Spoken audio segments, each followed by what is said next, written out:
and then all of a sudden that image looks three-dimensional.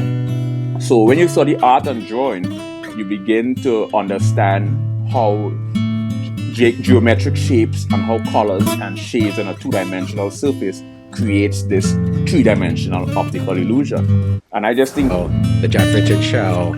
Oh. You like nut in your butt? I like nut in my butter. Your forehead, and Okay. it is starting to develop. Is there something? It was right when you had just started SNL and Bill Murray. Feld. Name like that must have toughened your nipples. It was rough growing up with that. What is sound? It has amplitude, it has frequency, it has velocity, it has acceleration, it has momentum. But let's not get off track. No. It's okay, you know, because... Yeah.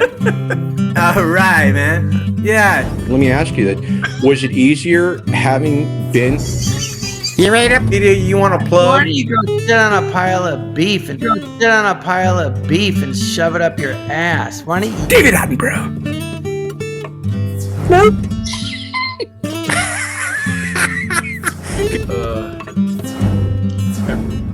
No,